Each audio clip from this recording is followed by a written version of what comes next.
Hello everyone, मैं doctor विजय श्रीवास्तव अपने YouTube channel Viscum 30 पर आप सभी का स्वागत करता हूं। बायोमॉलिक्यूल्स के आज के सेक्शन में हम बात करेंगे न्यूक्लिक एसिड्स के जो न्यूक्लियोसाइड्स और न्यूक्लियोटाइड्स हैं उनके बारे में।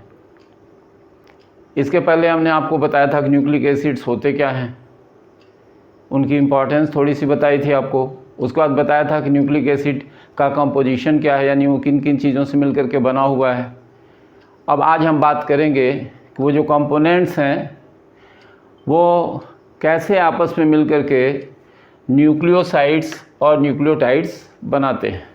तो हम स्टार्ट करें सबसे पहले कि न्यूक्लियोसाइड्स, तो ये जाने कि न्यूक्लियोसाइड्स होते क्या हैं, इनकी बात कर रहे हैं हम। न्यूक्लियोसाइड्स तो एक सिंपल सा इक्वेशन या कह रहे हैं कि एक वे में हम आपको बता सकते हैं कि न्यूक्लियोसाइड्स एक्चुअली है क्या। वैसे कहें तो कह सकते हैं कि वह यूनिट जो बेस और शुगर के कॉम्बिनेशन से बनती है वो कहलाती है nucleoside. A unit found by combination of A base and A sugar is called nucleoside. तो बेस और शुगर के कॉम्बिनेशन से न्यूक्लियोसाइड्स बनते हैं। अब देखते हैं, इसी को अगर हम लिख के देखें तो कह सकते हैं कि बेस प्लस शुगर, ये जो होगा वो इससे बन जाएगा न्यूक्लियोसाइड।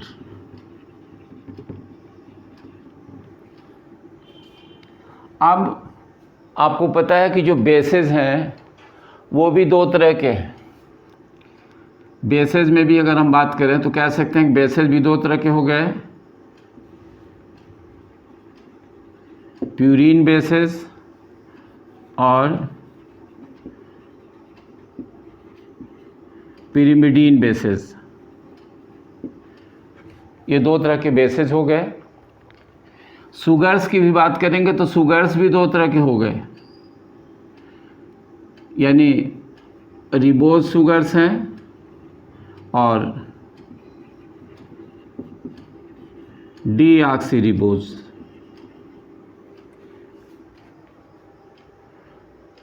तो कॉम्बिनेशन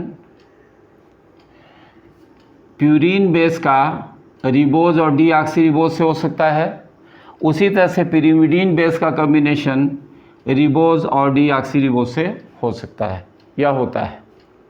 यानी दोनों तरह के पॉसिबल कॉम्बिनेशन से जो यूनिट बनेगी वो कहलाएगी न्यूक्लियोसाइड।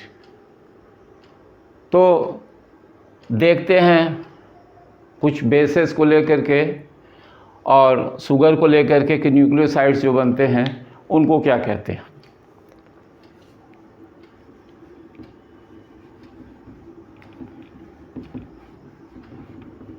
तो बेस अगर हम एडिनिन लेते हैं, बेस ले रहे हैं एडिनिन, और इसका कॉम्बिनेशन शुगर से कराते हैं। यहाँ ये शुगर मॉइटी है, कॉम्बिनेशन होता है तो बनता है इससे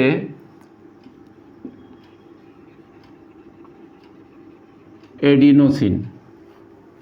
इसी तरह से गुआनिन से अगर शुगर मॉइटी अटैच होती है तो बनता है इससे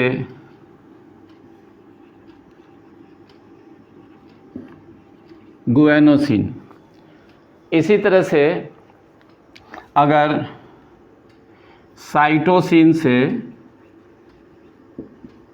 शुगर का कॉम्बिनेशन होता है तो ऐसे दिखा सकते हैं, कॉम्बिनेशन होता है शुगर का तो बनता है सिटिडीन। उसी तरह से अगर थाइमीन से कॉम्बिनेशन हो शुगर का तो थाइमिडीन। और अगर यूरेसिल से कॉम्बिनेशन हो शुगर का तो बनेगा यूरिडीन। तो ये हमने बताया कि ये न्यूक्लियोसाइड्स हैं जो बेस और शुगर के कॉम्बिनेशन से बनते हैं। यहाँ एक चीज़ थोड़ा सा और क्लियर कर दें आपको कि आपको बताया कि शुगर जो है वो रिबोज भी हो सकता है और डीऑक्सी रिबोज भी हो सकता है। तो इतना कॉम्बिनेशन आप ध्यान रखिए। फिर कुछ खास चीज़ें हम आपको बता रहे हैं इसके साथ में ऐड करके, तो थोड़ा और क्लियर हो जाएगा आपके लिए। तो इसे आप नोट कर सकते हैं।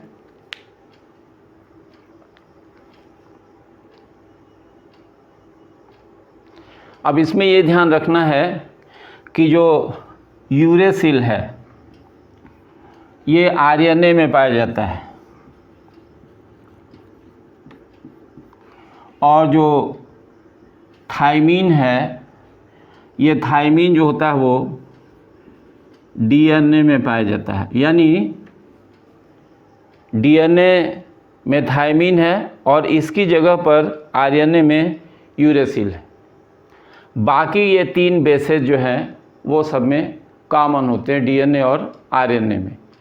तो अब एक एग्ज़ाम्पल लेके आपको बता रहे हैं, बहुत डिटेल में नहीं बता सकते यहाँ पर, कि अगर शुगर रिबोज ले लिया जाए तो क्या होगा और डीऑक्सी रिबोज शुगर ले लें तो क्या होगा। तो एडिनिन के साथ, एडिनिन ही बेस जो कि दोनों में मौजूद होता है, तो एडिनिन को एग्जाम्पल लेकर के देखते हैं कि क्या बनता है।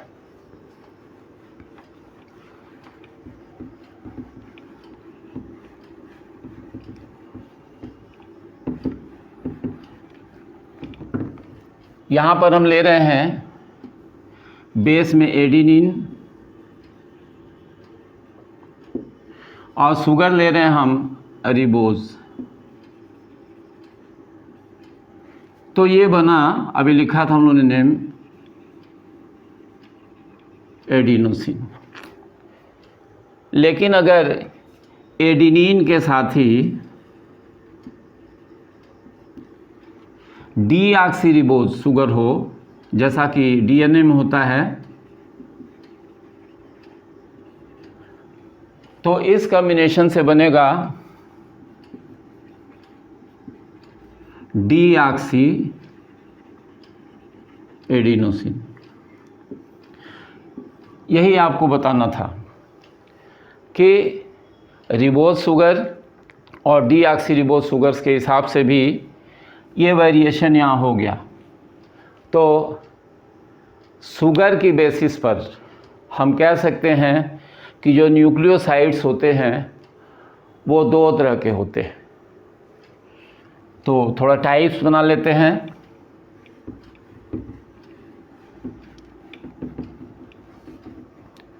न्यूक्लियोसाइड्स के टाइप्स देख रहे हैं और किस बेस पर देख रहे हैं, on the basis of sugar moiety. जो शुगर अटैच होता है बेस से उसके हिसाब से देख रहे हैं। तो जो टाइप्स हुए वो 2 हो गए बेस और मतलब शुगर के हिसाब से। पहला हो गया, अगर रिबोज शुगर मौजूद है, शुगर अगर रिबोज है तो हो गया रिबोन्यूक्लियोसाइड्स। और अगर शुगर डीऑक्सी रिबोज है तो हो जाएगा डीऑक्सी रिबोन्यूक्लियोसाइड्स। तो ये हमने आपको नाम बताया कि शुगर मोइटी की बेसिस पर ये इस तरह से हो गया, रिबोन्यूक्लियोसाइड्स और डीऑक्सी रिबोन्यूक्लियोसाइड्स। अब हमको समझना है इसमें कि ये जो लिंकेज होता है बेस का शुगर के साथ में, अगर हम रिप्रेजेंटेशन के हिसाब से देखें तो ये हमें जानना ज़रूरी है कि बेस का किस नंबर का एटम और कौन सा एटम शुगर के किस कार्बन एटम से अटैच होता है। तो कॉम्बिनेशन थोड़ा सा हम करके देखते हैं। इसमें न्यूक्लियोसाइड्स का स्ट्रक्चर थोड़ा देखें कि स्ट्रक्चर कैसा होगा।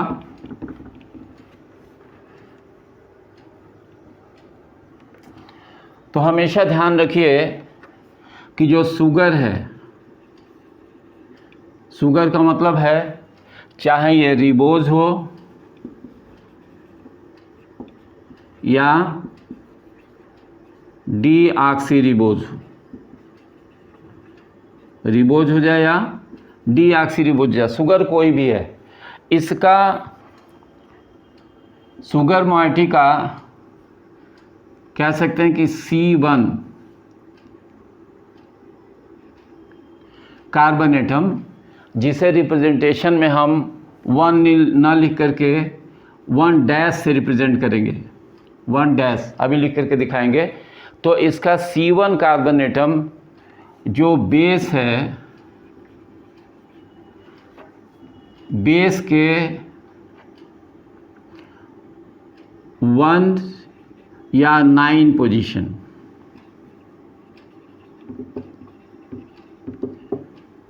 इससे अटैच होता है न्यूक्लियोसाइड फॉर्मेशन में।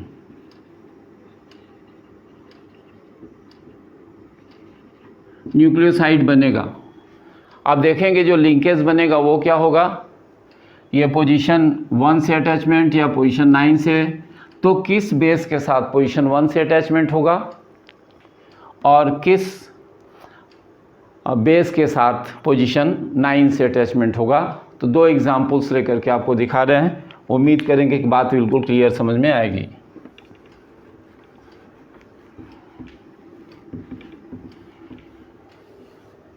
ये देखिए, ये है रिबोज शुगर।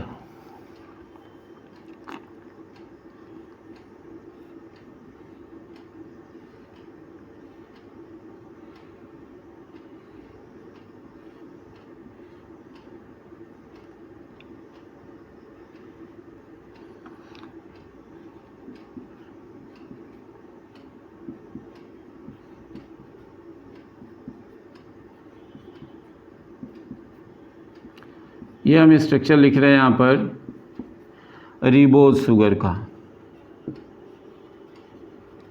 रिबोज शुगर है। और रिबोज शुगर के साथ जो यूनिट अटैच होने जा रही है वो हम ले रहे हैं एडिनिन। और एडिनिन आपको पता है कि प्यूरिन बेस है, तो एडिनिन का स्ट्रक्चर यहाँ हम दिखाएंगे।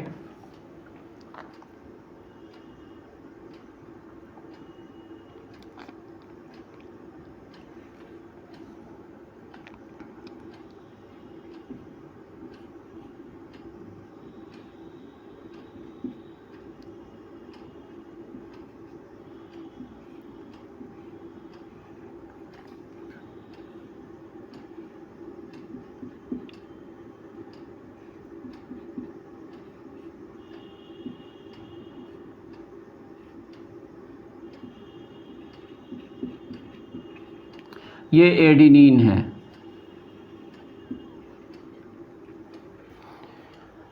ये अटैचमेंट होता है। तो देखिए, ये जो पोजीशन है इसकी नंबरिंग के हिसाब से देखें तो ये पोजीशन 9 है ये। और इसमें देखें जो रिबोज शुगर है, इस रिबोज शुगर में ये जो पोजीशन है कार्बन की, इसको कह रहे हैं C1 डैश। मतलब हम नंबर यहाँ डालें तो 1 डैश, 2 डैश, 3 डैश, ये 4 डैश, और ये जो कार्बन है वो 5 डैश। ऐसा क्यों? ऐसा इसलिए कि इसमें जो नंबर हम डालते हैं, इसमें जैसे 1, 2, 3, 4, 5, ये 6, 7, 8 और ये 9, तो जो अटैचमेंट होगा यहाँ पर वो ये मोइटी निकल जाती है। ये H2O निकल गया यहाँ से, और H2O निकल गया तो पोजीशन 9, बेस की पोजीशन 9 शुगर की पोजीशन 1 से या 1 डैश से अटैच हो रही है। तो यहाँ अगर लिंकेज हम बनाएं, अब अब आप लिंकेज बना सकते हैं यहाँ पर। तो क्या बनेगा, ये ऐसे सीधे ये अटैच हो जाएगा, ये सीधा अटैचमेंट हो गया इस तरह से। और ये जो लिंकेज बना, अब इसको कहते हैं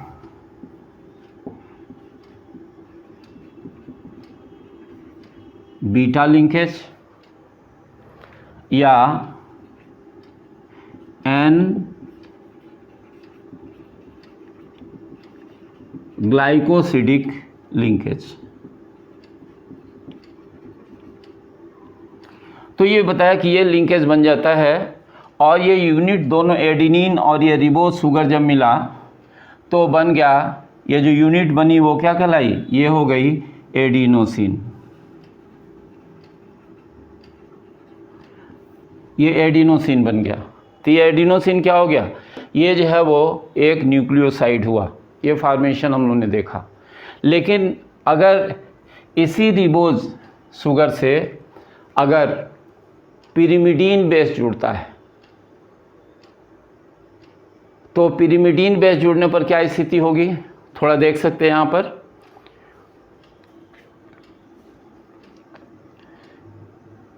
इस यूनिट को केवल हम हटा रहे हैं यहाँ से और आपको थोड़ा सेपरेट दिखाएंगे यहाँ से पहले। ये फिर मान लीजिए कि ये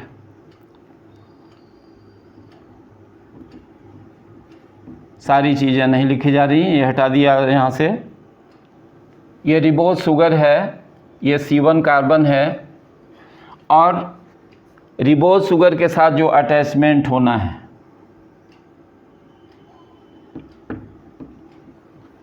वो देखते हैं कि किसका अटैचमेंट होगा। अब ये फिर सिंपली ये रिबोज शुगर रह गया और रिबोज शुगर के साथ अटैचमेंट हमको देखना है। मान लेते हैं कि साइटोसिन का अटैचमेंट हुआ, तो साइटोसिन में जो स्ट्रक्चर होगा थोड़ा सेपरेट देख लीजिए।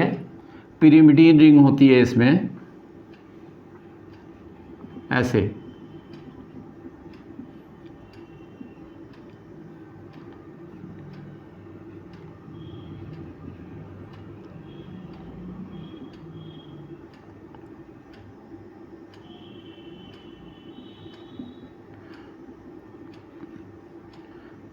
और यहाँ हाइड्रोजन है अटैच। ये तो ये नंबर 1 है, 1 2 3 4 5 और ये 6 ऐसे नंबर है।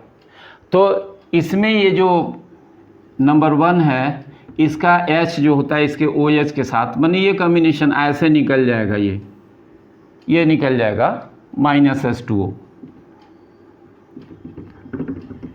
और ये हमने आपको बताया कि क्या है, ये साइटोसिन। तो साइटोसिन पिरिमिडीन बेस है। अब इसके अटैचमेंट को अगर हम यहाँ दिखाएं तो कैसा होगा, अब आप के लिए हम इसको अभी रख रहे हैं यहाँ पर ताकि आपको समझ में आए कि यहाँ अटैचमेंट कैसे होगा। यहाँ ये नाइट्रोजन आएगा जो अटैच होगा, इस नाइट्रोजन के साथ ये कार्बन ऑक्सीजन डबल बॉन्ड, ये नाइट्रोजन, फिर ये डबल बॉन्ड, फिर इस तरह की ये यूनिट, यहाँ डबल बॉन्ड और यहाँ NH2। उम्मीद करते हैं कि ये यूनिट यहाँ समझ में आ रही होगी। बस ये दिखाना था कि ये 1 है, तो ये 1 क्या हो गया, 1 डैश हो गया। इसका C1 यानी C1 डैश कह सकते हैं इसको। ये अटैचमेंट हो गया। तो क्या बन गया, ये साइटोसिन है। तो क्या बन जाएगा,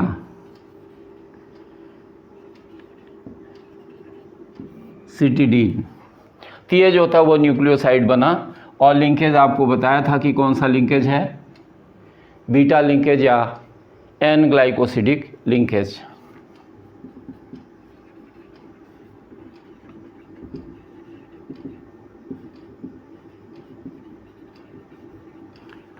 ये हमने आपको दिखाया कि न्यूक्लियोसाइड्स क्या होते हैं और कैसे बनते हैं, कैसे इनका फॉर्मेशन होता है। उम्मीद करते हैं कि न्यूक्लियोसाइड्स आपको समझ में आया होगा। अब हम बात करते हैं थोड़ा जल्दी से न्यूक्लियोटाइड्स के बारे में।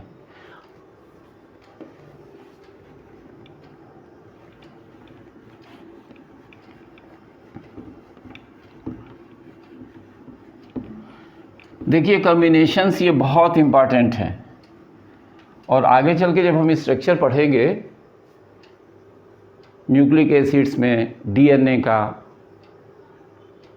या आरएनए का, तो उसमें देखेंगे कि ये जो कॉम्बिनेशंस है जिनसे अब न्यूक्लियोटाइड्स बन रहा है अगले स्टेप में, और न्यूक्लियोटाइड से फिर आपस में कॉम्बिनेशन होगा फास्फोडाइएस्टर बॉन्ड्स के द्वारा। एक न्यूक्लियोटाइड दूसरे न्यूक्लियोटाइड से जुड़ेगा और इस तरह से जुड़ करके लंबी चेन बनेगी। तो इस तरह से स्ट्रैंड्स बनेंगे, जिनको स्ट्रैंड्स भी कहते हैं या रेल्स भी कहते हैं। तो इसमें जो सीक्वेंस होता है अमीनो एसिड्स ये जो न्यूक्लियोटाइड्स के जुड़ने का जो सीक्वेंस होता है वो सीक्वेंस बहुत इंपॉर्टेंट होता है और आगे चल के आपको बताएंगे कि यही सीक्वेंस जो होता है वो बनाता है प्राइमरी स्ट्रक्चर। यानी डीएनए में भी हम लोग थोड़ा सा देखेंगे कि दो तरह का स्ट्रक्चर होगा, एक प्राइमरी होगा और एक सेकेंडरी होगा। तो पहले हम बात करते हैं जल्दी से न्यूक्लियोटाइड्स के बारे में।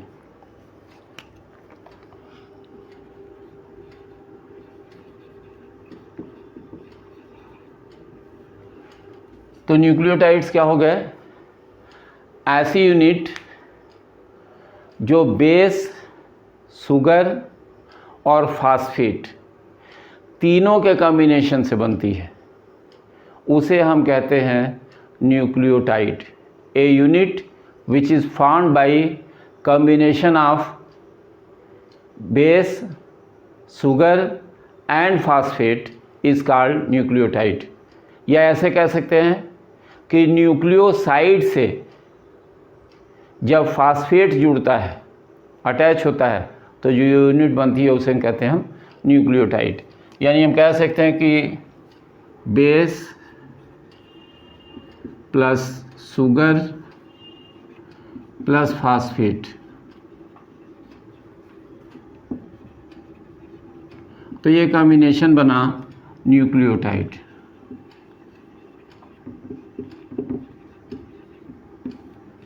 ये कॉम्बिनेशन से बने न्यूक्लियोटाइड्स। अब ये जो है दोनों, इनका कॉम्बिनेशन कहलाया था, आपको ध्यान है, न्यूक्लियोसाइड। तो कह सकते हैं कि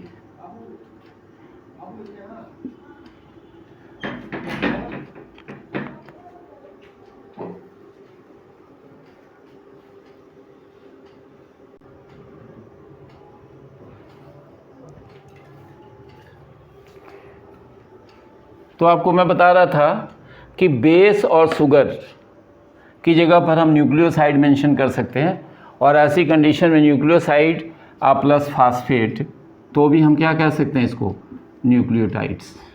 यानी न्यूक्लियोसाइड से जब फास्फेट यूनिट अटैच होती है तो बनता है न्यूक्लियोटाइड। एक सिंपल रिप्रेजेंटेशन से देखते हैं हम, जैसे रिबोज शुगर है,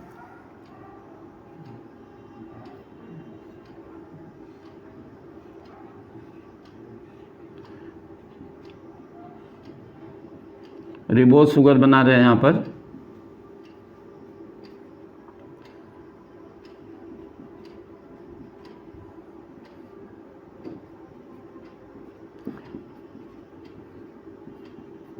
ये रिबोज शुगर है और ये 1 डैश और ये 5 डैश, ये कार्बन एटम्स हैं रिबोज के, यानी शुगर मोइटी के। और आपको बताया था कि 1 डैश से ही अटैचमेंट होता है बेस का। तो बेस को अगर हम दिखलाएं तो सिंपली हम यहाँ बेस लिख दे रहे हैं ताकि आपको ये पता चले कि यहाँ बेस का अटैचमेंट हुआ है। तो 1 डैश से बेस अटैच हो गया, यानी ये यूनिट बन गई है, जो इतनी यूनिट है ये यूनिट बन गई न्यूक्लियोसाइड। ये यूनिट न्यूक्लियोसाइड बन गई। अब इसके साथ ये 5 डैश वाली पोजीशन से जो फास्फेट यूनिट है वो अटैच होती है। तो देखिए फास्फेट यूनिट जब अटैच होगी तो यहाँ पर हम इसे दिखाएंगे इस तरह से। अब ये यहाँ फास्फेट यूनिट अटैच हो गई, तो अब मतलब ये बेस हो गया, ये पोर्शन जो होता है ये शुगर हो गया,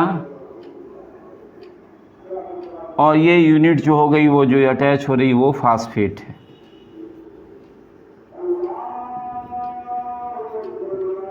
तो बेस, शुगर और फास्फेट, जिसको बताया था आपको बीएसपी, तो यही पूरी यूनिट जो हो गई, ये पूरा जो बना, ये पूरी मोइटी जो बन गई मिल करके, यही कहलाई न्यूक्लियोसाइड। तो अटैचमेंट, बेस का अटैचमेंट शुगर के 1' कार्बन से, और फास्फेट का अटैचमेंट शुगर के 5' कार्बन से। तो इस तरह से ये बना, ये जो यूनिट बनी वो कहलाई न्यूक्लियोटाइड। तो अब फिर इस तरह से कह सकते हैं कि ये जो शुगर मोइटी है, शुगर मोइटी आपको पता है कि शुगर मोइटी दो तरह की हो गई, रिबोज और डीऑक्सी रिबोज। तो न्यूक्लियोटाइड्स भी फिर से क्या हो गए, दो तरह के हो गए। तो न्यूक्लियोटाइड्स हम कह सकते हैं कि शुगर की बेसिस पर न्यूक्लियोटाइड्स दो तरह के हो जाएंगे। अगर शुगर जो है वो रिबोज है तो रिबो न्यूक्लियोटाइड्स, और अगर शुगर जो है वो डीऑक्सी रिबोज है तो डीऑक्सी रिबो न्यूक्लियोटाइड्स। तो ये हम मेंशन कर सकते हैं।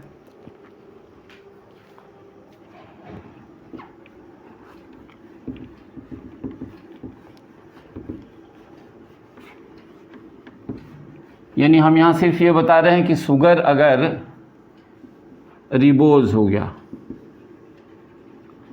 तो उस कंडीशन में जो न्यूक्लियोटाइड बनेगा वो कहलाएगा रिबो न्यूक्लियोटाइड। और अगर रिबोज की जगह पर डीऑक्सी रिबोज हो गया तो इस कंडीशन में बनेगा डीऑक्सी रिबो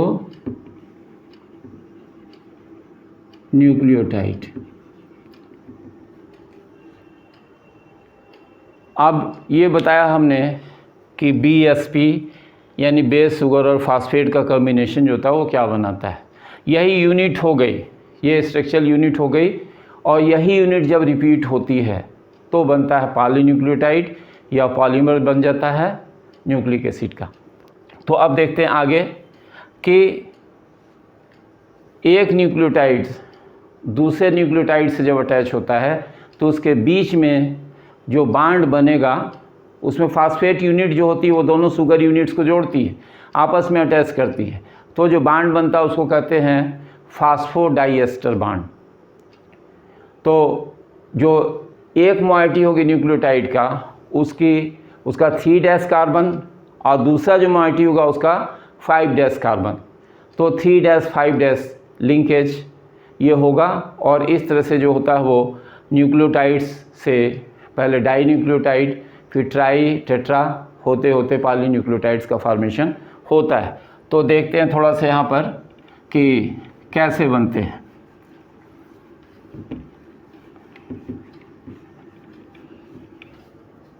एक यूनिट हम दिखा रहे हैं,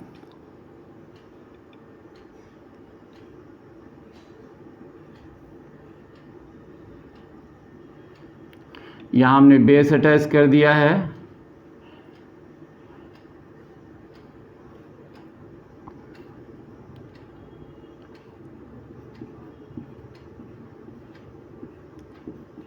ये फास्फेट यूनिट है यहाँ पर जो अटैच्ड है, और ये बेस है, यहाँ ये H हो गया, ये H है, ये H, और ये मान लेते हैं रिबोज शुगर है। तो इस तरह की यूनिट हो गई, ये 1' और ये 5', ये एक न्यूक्लियोटाइड हो गया। दूसरा न्यूक्लियोटाइड अगर लेते हैं, ये कार्बन नंबर मार्क करेंगे 3'। दूसरा न्यूक्लियोटाइड बिल्कुल इसी तरह से बना सकते हैं।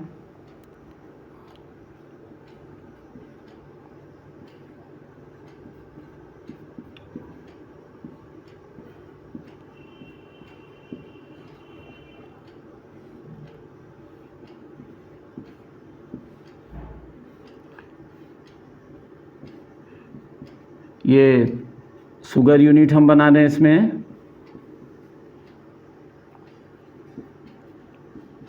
इसमें भी ये 1 डैश है, ये 2 डैश है, ये 3 डैश, 4 डैश और ये 5 डैश ये है। अब जो कॉम्बिनेशन होता है वो ये 3 डैश इसका इस 5 डैश की इस यूनिट से अटैच होता है। जब ये दोनों आपस में अटैच होते हैं, यानी एक न्यूक्लियोटाइड ये और एक न्यूक्लियोटाइड ये, यानी 2 न्यूक्लियोटाइड्स हैं ये, तो न्यूक्लियोटाइड्स के कॉम्बिनेशन से जो यूनिट बनी वो डाई न्यूक्लियोटाइड बनी। और डाई न्यूक्लियोटाइड का रिप्रेजेंटेशन हम इस तरह से दिखा सकते हैं। ये फास्फेट यूनिट है,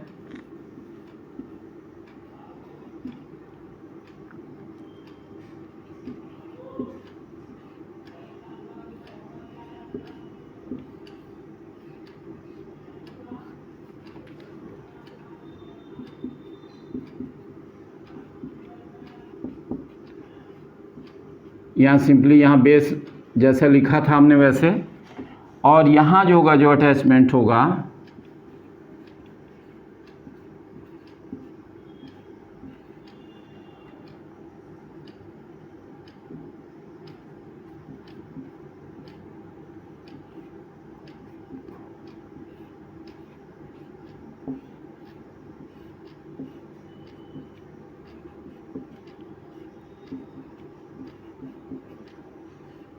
यहाँ बेस अटैच है और ये एच है। तो इस तरह से अब ये जो बांड बना है यहाँ पर, ये जो लिंकेज बन रहा है यही कहलाया फास्फो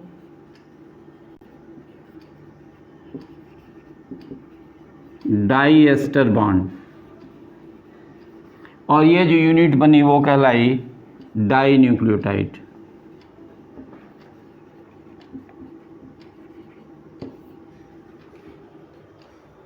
तो ये हमने आपको बताया कि न्यूक्लियोटाइड्स कैसे बनते हैं और फिर न्यूक्लियोटाइड्स आपस में फास्फोडाइएस्टर बॉन्ड से कैसे अटैच होते हैं।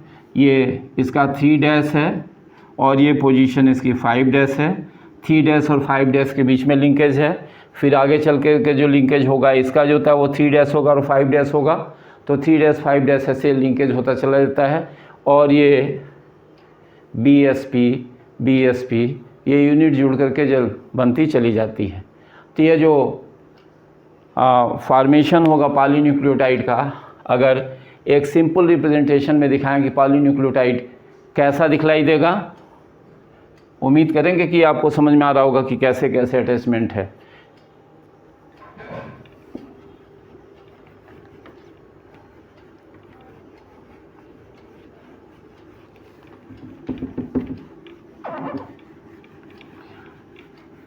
तो देख सकते हैं हम इस तरह से कि ये बेस है और बेस का अटैचमेंट यहाँ शुगर से, शुगर जो था फिर फास्फेट से, फास्फेट का अटैचमेंट फिर शुगर से, आगे इधर भी फास्फेट होगा और फिर इधर अटैचमेंट शुगर का होगा, शुगर से बेस, यहाँ भी दिखा सकते हैं शुगर से बेस। तो ये यूनिट जो है आपकी, ये इस यूनिट को अगर रिपीट कर दें, बेस, शुगर और फास्फेट, तो यही यूनिट जो होगी, ये यहाँ एन कर दें, यही यूनिट रिपीट हो रही है। तो ये जो बना वो हो गया पॉली न्यूक्लियोटाइड चेन, ये बन गई। तो उम्मीद करेंगे आपसे कि ये जो था, ये जो सेगमेंट हमने आपको समझाया वो समझ में आया होगा। इंटरमीडिएट लेवल में सारे स्ट्रक्चर्स चूँकि थोड़े समझने मुश्किल होते हैं, फिर भी हमने कोशिश किया है कि चीज़ें आपको समझ में आएँ। और इतना ज़रूर मैं बताऊंगा इसमें कि ये जो सेगमेंट आपको बताए जा रहे हैं बायोमॉलिक्यूल्स में, वो जिस तरीके से बताए जा रहे हैं, आपको कोई भी कंपटीशन देना हो या आपको किसी लेवल पर जाना हो तो ये हमेशा बेस का काम करेगा, फंडामेंटल का काम करेगा। इसलिए हर चीज़ को बिल्कुल क्लियर कट आपको बताया जा रहा है, बिल्कुल ट्रांसपेरेंट वे में बताया जा रहा है। तो आप वीडियो ज़रूर देखिए, और इसमें अगर कोई प्रॉब्लम है तो आप कमेंट्स के माध्यम से पूछिए। वीडियो को अगर आपने मतलब लाइक किया है, बहुत अच्छी बात है, इसे शेयर भी कीजिए अपने लोगों के साथ में। और अगर चैनल को सब्सक्राइब नहीं किया तो चैनल को सब्सक्राइब कीजिए। बहुत बहुत धन्यवाद।